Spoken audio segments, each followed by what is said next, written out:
Olá, meus amigos!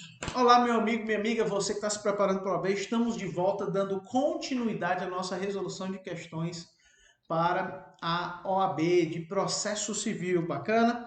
Nós tínhamos parado na 13ª questão, vamos voltar neste bloco, tá certo? Com a 14ª questão. Tá aí na sua tela, olha só. Alexandre ajuizou. Alexandre, olha só, ajuizou a ação em face da prestadora de serviço de iluminação pública de sua cidade, questionando os valores cobrados nas últimas contas, bem como pleiteando a condenação da ré no pagamento de indenização por danos morais. Quer causar, tipo de Alexandre, quer causar. A título de tutela provisória, requereu a retirada de seu nome dos cadastros de inadimplentes, tendo a juíza competente deferido liminarmente a tutela da evidência. A tutela da evidência, lembre-se, artigo 311, sob o fundamento de que a ré costuma apresentar contestações padronizadas em processos semelhantes, o que caracterizaria abuso de direito de defesa. Sobre o procedimento adotado, assinale a afirmativa correta. Lembrando que a tutela da evidência é um atalho processual para maior celeridade no julgamento. Letra A. O juiz errou a conceder liminarmente a tutela da evidência, na medida em que esta somente é cabível quando a súmula vinculante sobre o tema, não, no caso de abuso de direito de defesa, também. Então, letra A está o quê? Erradíssima. Letra A está erradíssima. Vamos em frente. Letra B. O juiz acertou o juiz acertou ao conceder liminarmente a tutela da evidência, pois a apresentação de contestação padronizada em outro processo configura abuso de direito de defesa. Espera aí, mas tem que ouvir a outra parte neste caso específico. Está lá no 311. B está falso. C. O juiz acertou ao conceder liminarmente a tutela da evidência, uma vez que, assim como na tutela de urgência, é dever do juiz conceder a tutela independentemente do oitivo do réu. Agora, ao contrário da letra B, concede sem ouvir? Não. Não tem isso. Só nos resta a letra D. O juiz errou ao conceder liminarmente a tutela da evidência, pois é necessária a oitiva do réu antes de concedê-la com fundamento no abuso de direito de defesa. Perfeito. Esta questão está completíssima e é assim que nós vamos marcar na prova. Letra D, tá certo? 15ª. Cláudia, intimada pelo juízo da vara Z para pagar a Cleide o valor de R$20.000, com fundamento em cumprimento definitivo de sentença, realiza no prazo de 15 dias o pagamento de R$5.000. Opa, faltaram R$15.000 aqui. De acordo com o disponível CPC, deve incidir. No prazo de 15 dias é para ela saldar o débito, é para ela pagar tudo. Ela pagou a menor. O que é que vai acontecer?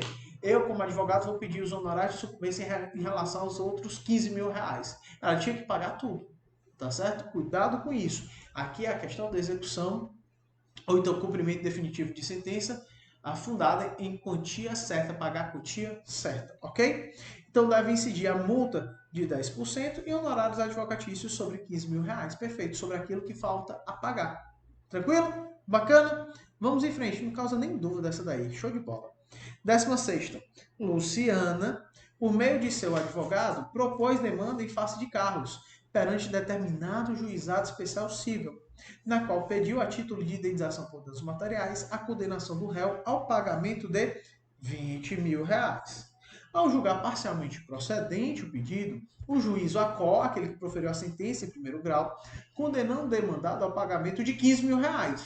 Luciana se conformou com a decisão, ao passo que Carlos recorreu a fim de diminuir o valor da condenação para R$10.000. Pode? Pode. E bem assim requereu a condenação da recorrida ao pagamento de custas e honorários. Embora tenha diminuído o valor da condenação para R$10.000, conforme requerido no recurso, o órgão ad quem, aquele que vai analisar o recurso, no caso o tribunal, não condenou Luciano ao pagamento de custas e honorários. Opa, ficou faltando. Diante de tal quadro, é correto afirmar especificamente no que se refere às custas e aos honorários que, letra A, o órgão recursal errou, pois a gratuidade prevista pela Lei 9.099 só abrange o primeiro grau de jurisdição. Nada a ver, tá certo? Gratuidade prevista pela Lei 9.099, primeiro grau de jurisdição, não abrange tudo. Letra A, tá falsa. B, o órgão ad quem acertou, uma vez que no âmbito do segundo grau, somente o recorrente vencido pode arcar com sucumbência, exatamente. Olha só, juizado especial civil aqui, atenção à Lei 9.099, nós temos que somente o vencido arca com a sucumbência. Portanto, letra B está corretíssima. C. O órgão de quem acertou, uma vez que no âmbito do segundo grau somente é possível condenação e custas em honorários. Se houver litigância de má-fé, claro que não. Só quem foi vencido. E letra D, o órgão recursal agiu corretamente, pois os processos que tramitam sob o rito da Lei 9.099 são gratuitos. Não, são gratuitos não, tá? Para com isso, tá certo? Indistintamente qualquer grau de jurisdição? Nem sempre, nem sempre. Vamos em frente. 17. A sociedade empresária Sucesso veiculou propaganda enganosa acerca de um determinado produto, com especificações distintas daquelas indicadas no material publicitário. Aproximadamente 500 mil consumidores, dentre os quais alguns hipossuficientes, compraram o produto. Diante disso, a Associação de Defesa do Consumidor, constituída há 10 anos, cogitou a possibilidade de ajuizar ação civil pública, com base na Lei 7347 de 85. Falamos dela no bloco passado, para obter indenização para tais consumidores. Diante dessas informações, assinale a afirmativa correta. Letra A. O Ministério Público é parte ilegítima para a propositura da ação civil pública. Meu Deus do céu, se não puder, quem é que pode? Letra A, absurda. B. A Associação de Defesa do Consumidor pode propor ação civil pública. Pode, sem nenhum problema. A letra B está corretíssima, até porque a sua atuação institucional tem tudo a ver com o caso. Tranquilo? Vamos lá. 18ª questão. Questãozinha um pouquinho mais complicada. Vamos lá. Maior, né? Mais complicada não, maior. Lucas, em litígio instaurado contra Alberto, viu seus pedidos serem julgados procedentes em primeira instância, o que veio a ser confirmado pelo tribunal local em sede de apelação. Opa, beleza! Com a publicação do acordo proferido em sede de apelação na imprensa oficial, Alberto interpôs recurso especial lá para o STJ, alegando que o julgado teria negado vigência a dispositivo de lei federal. Tudo bem. Simultaneamente, Lucas opôs embargos de declaração contra o mesmo acordo, suscitando a existência de omissão. Lembrando que embargos de declaração nós temos aí omissão, contradição, obscuridade para corrigir erro material.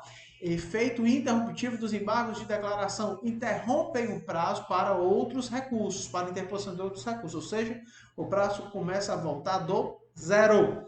Letra A, nessa situação hipotética, o recurso especial de Alberto deverá ser considerado extemporâneo? Não, estava dentro do prazo.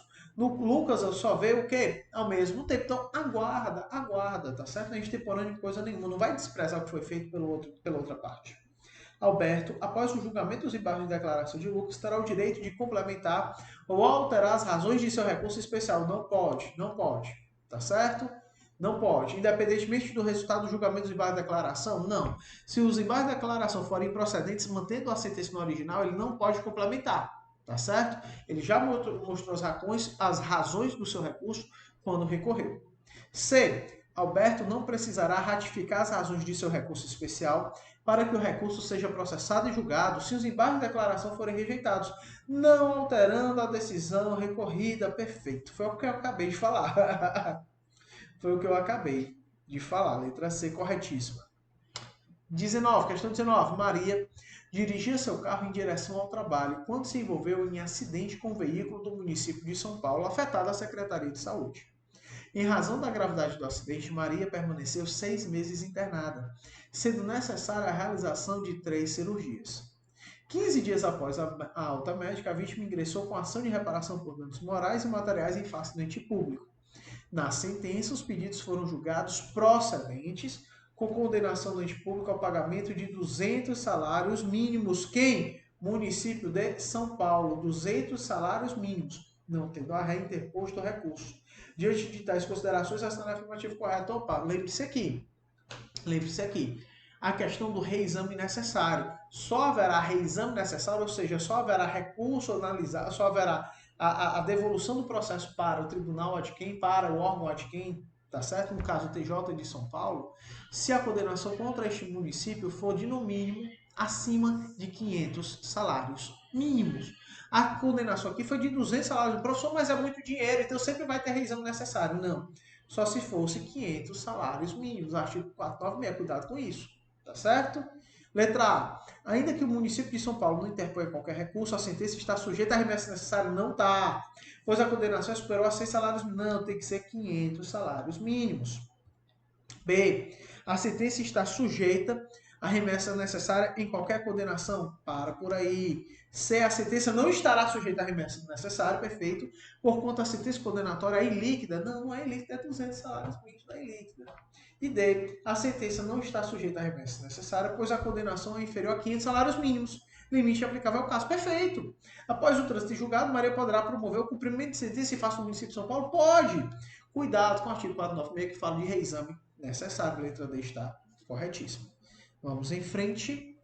Nos juízos de direito da capital do estado X, tramitavam centenas de demandas semelhantes, ajuizadas por servidores públicos vinculados ao município Y, discutindo a constitucionalidade de lei ordinária municipal que tratava do plano de cargos e salários da categoria.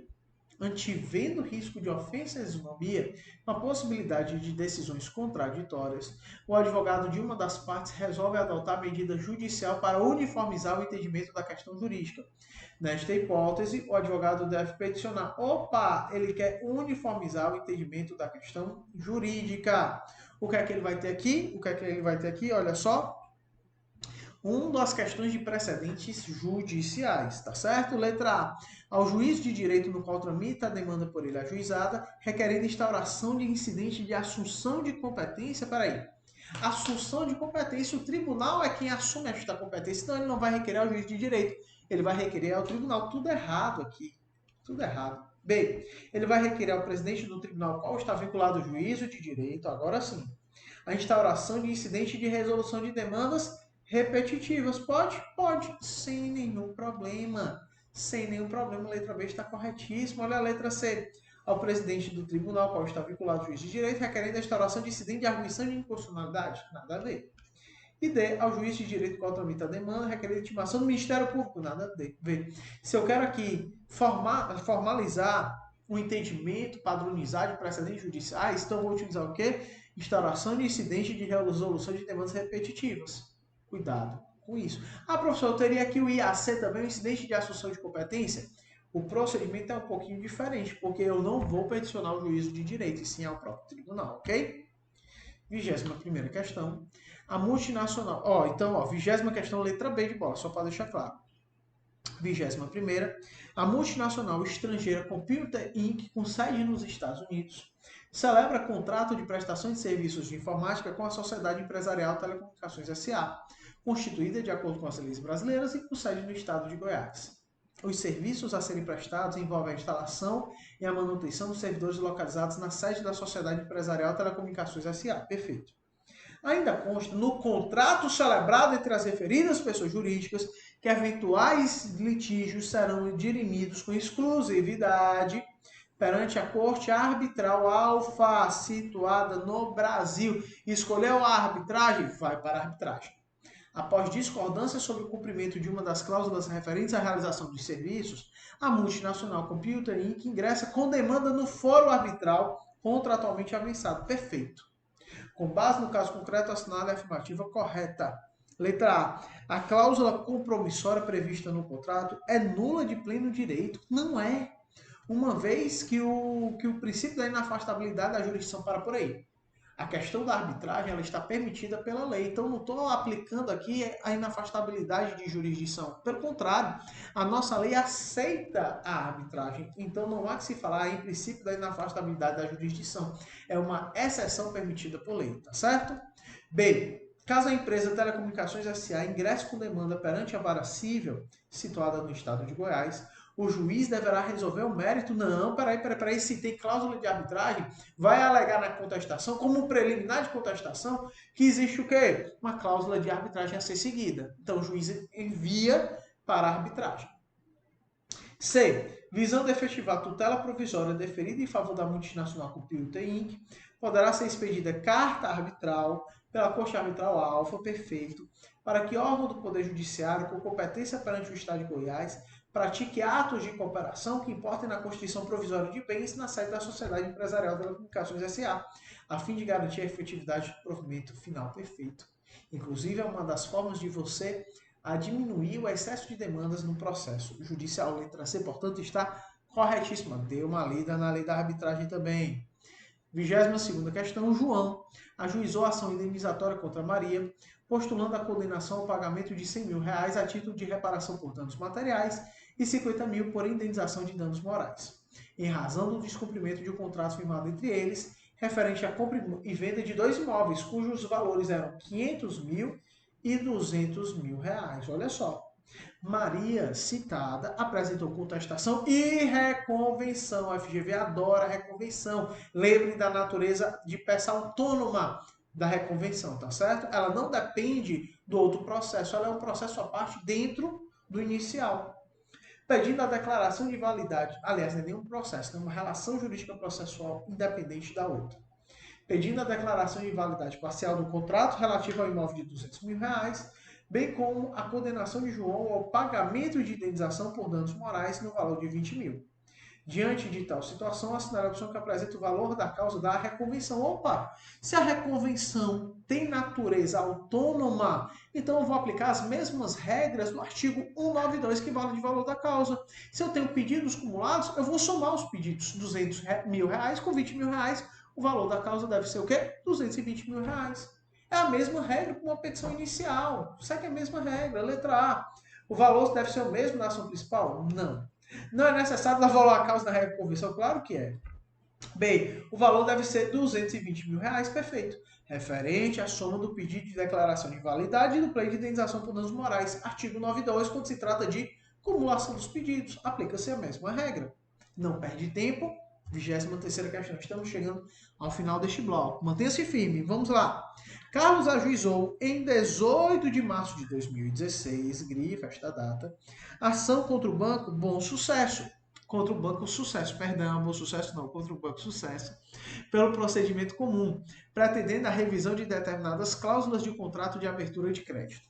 Após a apresentação de contestação e réplica, iniciou-se a fase de produção de provas, tendo o Banco Sucesso requerido a produção de prova pericial para demonstrar a ausência de abusividade dos juros remuneratórios. A prova foi indeferida, e o pedido foi julgado procedente para revisar o contrato e limitar a cobrança de tais juros. Sobre a posição do Banco Sucesso, assinale a afirmativa correta. Olha só, ele deve interpor agravo de instrumento contra a decisão que indeferiu a produção de prova, não tendo feito, a questão está preclusa e não admite rediscussão. Peraí. O processo já foi julgado, já foi sentenciado. Olha só, o pedido foi julgado procedente. Se o pedido foi julgado procedente, isso aqui é numa sentença. Então eu vou apelar.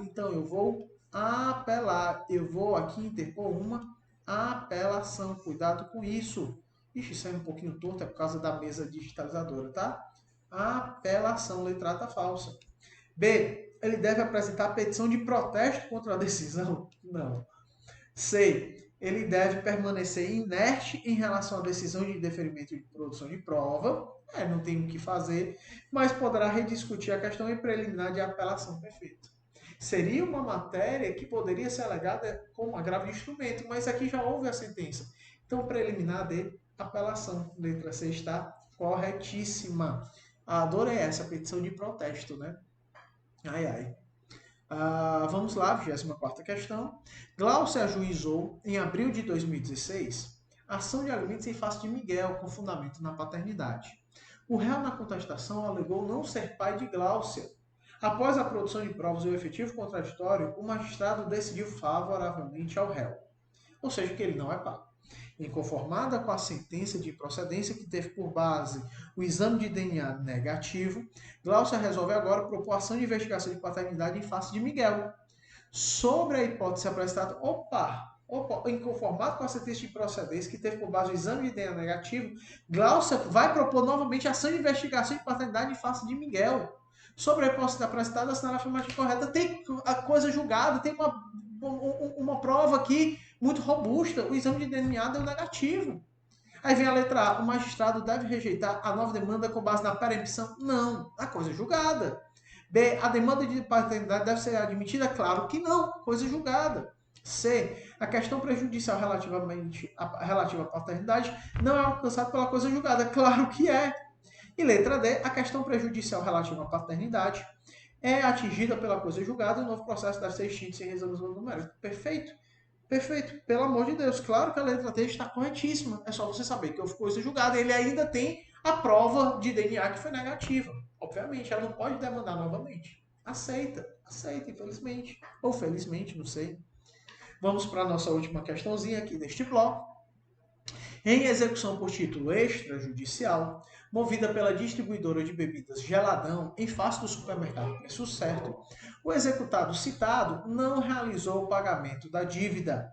O exequente requereu, então, a indisponibilidade da quantia em dinheiro existente em aplicação financeira titularizada pelo executado, o que foi deferido pelo juízo sem a oitiva do réu. Opa!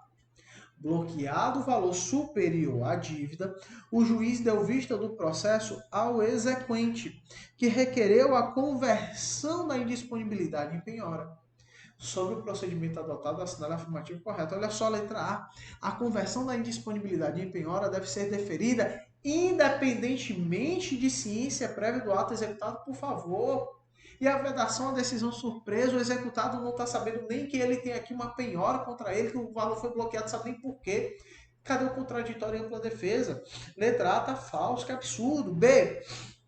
A indisponibilidade é nula, pois promovida sem prévia oitiva do réu, o que viola o contraditório e ampla defesa. O problema é que não é nula. A indisponibilidade, ela não é nula. O que é nula é a conversão em penhora. Cuidado com isso. Cuidado com isso. Tá certo? Ah, professor, foi o que o senhor falou. Não, o que eu falei que era nula a título da penhora sem oitiva do réu. Tá certo? O bloqueio do valor, não. C. O juiz, considerando o excesso do bloqueio, não deveria ter dado vista do processo ao exequente, mas ao executado. Exato. Mas promovido o cancelamento da indisponibilidade excessiva no prazo máximo de 24 horas. Perfeito. Letra C, então, está corretíssima. Letra C está corretíssima. Volta aqui para mim, deixa eu voltar aqui para mim, tá certo?